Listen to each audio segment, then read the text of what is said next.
ভালো এবং মন্দ এই দুটো নিয়েই জীবন, তাই না? আর মন্দের সময় যে মানুষটি পাশে থাকবে সেই হচ্ছে আপনার প্রকৃত বন্ধু বা প্রকৃত প্রতিবেশী কিংবা কাছের মানুষ। গ্রামে হোক কিংবা শহরে কিছু সংখ্যক মানুষ যেমন ভালো, কিছু সংখ্যক আবার খারাপও। তো ভালো মন্দ নিয়েই যেহেতু জীবনের পথ চলা, তাই না? তো কি হয়েছে না হয়েছে সমস্তটা এই ব্লগে আপনাদের সাথে শেয়ার করব। উত্তর দিনাজপুর জেলার ছোট্ট একটি গ্রাম থেকে আমি পায়েল নিয়ে হাজির হয়েছি একটি ছোট্ট ব্লগ। তো কি অবস্থা আমার প্রিয় পরিবারের সকল মানুষদের, অবশ্যই যারা যেখানে আছেন সকলে ভালো আছেন, সুস্থ আছেন। চলুন নতুন দিনের সাথে নতুন একটি ব্লগ নিয়ে হাজির হয়েছি আমি পাইল। আর পারছি না জানেন, এই নাজেহাল অবস্থার মধ্যে দিয়ে আমার জীবন পুরো শেষ। কারণটা একটু পরেই বুঝতে পারবেন, স্কিপ না করে পুরো ভিডিওটা দেখুন, আশা করছি ভালো লাগবে। সকালবেলা উঠেই ঘুম থেকে দেখুন বেরিয়ে পড়েছি হচ্ছে মাঠের উদ্দেশ্যে। কেন? হাঁটাহাঁটি করতে রে বাবা, মর্নিং ওয়ার্কে।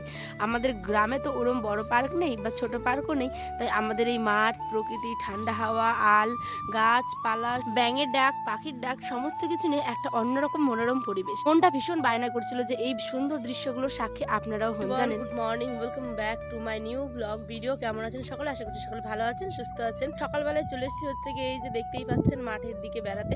কারণ হচ্ছে গিয়ে সকালবেলা এত সুন্দর সুন্দর হাওয়া দিচ্ছিল, আর রাতে যেহেতু বৃষ্টি হয়েছে তো মাঠটা দেখলেনি পুরো ভেজা একেবারে। তো আমি রান্নাবাড়ি তো এখন গিয়ে করতে হবে, বাড়িতে সমস্ত কাজগুলো ফেলে সকালবেলা উঠে একটু মাঠের দিকে হাঁটাহাঁটি করছি। কারণ জানেনই তো যে কয়েকদিন ধরে ডায়েট শুরু করেছি, তো উঠেই চলে এসেছি হচ্ছে গিয়ে মাঠের দিকে হাঁটতে, মানে মাঠের দিকে হাঁটতে চলেছি সকালবেলা উঠেই। আর কি বলুন তো, আমাদের গ্রামের লোকের বিশেষ করে একদম যে মাঠে ঘাটে হাঁটাটাই হচ্ছে গিয়ে একটা অন্য রকমের শান্তির জায়গা। সত্যি এই যে এখন কি সুন্দর ঠান্ডা হাওয়াটা মানে মুখের মধ্যে লাগছে, তো এটা একটা অন্য রকমের মানে সত্যি ফিলিং। মানে যারা গ্রামে থাকেন তারা শুধুমাত্র বুঝবেন। আর তার সাথে তো আছেই লোকের কাজ কর্ম। সকালবেলা উঠেই ওইদিকে আমার চেনা চেনা মানে কিছু আমাদের দাদা হবে, সেদিকে কাজ করছে। তো ভোরবেলায় উঠেছিলাম, তো সকালবেলা আসলাম, এখন দিনের আলো বেশ ভালো ফুটে আছে। তো চলুন এখন বাড়ির দিকে যেদিকে যেতে হবে, কারণ হচ্ছে গিয়ে আয়ানটা ঘুমিয়ে আছে, ওর বাবাও ঘুমিয়ে আছে। তো দেখুন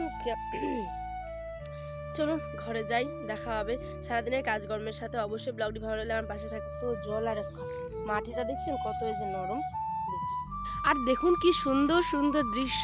আর এই ঢ্যাপের, আমরা বলি এটাকে ঢ্যাপের পাতা, ঠিক আছে? আপনাদের কোথায় কি বলে অবশ্যই কমেন্টে জানাবেন। জল কাদা সমস্ত কিছু এক যে দেখুন কি অবস্থা। আলে হাঁটা কিন্তু খুব মানে বড় একটা ব্যাপার, ঠিক আছে? সকলে পারে না। আমি তো প্রথম পারতাম না, কিন্তু আমার বাবার বাড়ি যেহেতু অন্য জায়গাতে, এখানে এসে আমি প্রথম হাঁটতাম। কখনো পিছলে গেছি, কখনো পড়ে গেছি, কিন্তু উঠে আবার দাঁড়িয়ে গেছি, ঠিক।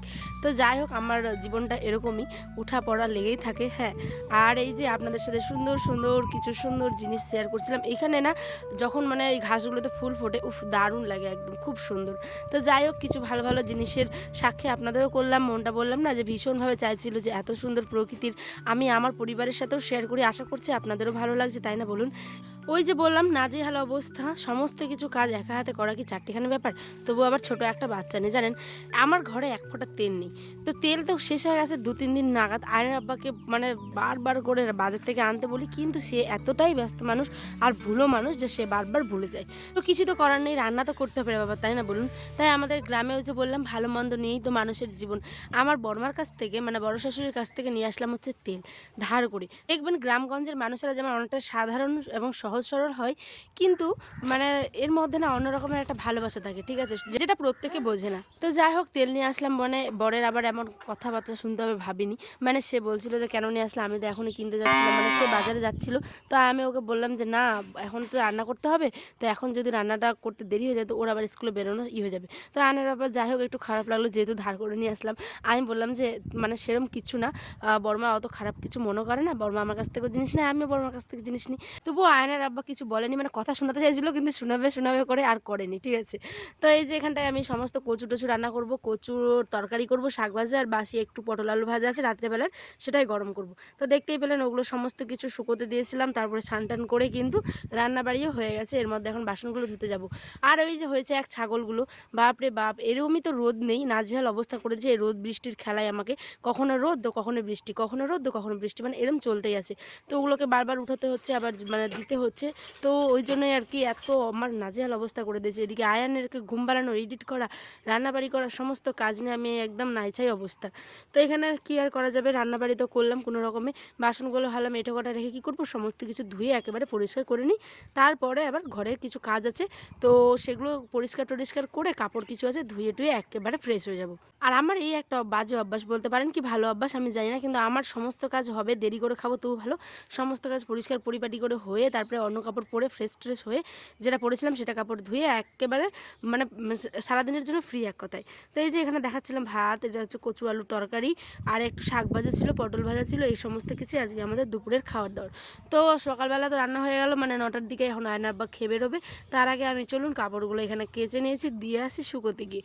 তো ব্লগটা আর বেশি বড় করছি না, অলরেডি 5 মিনিটের হয়ে গেছে।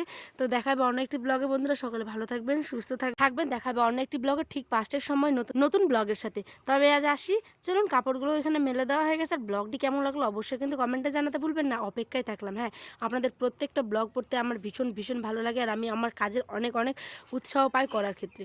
তো যাই হোক আসি, তবে টাটা, সকালে ভালো থাকবেন, সুস্থ থাকবেন, শুভরাত্রি।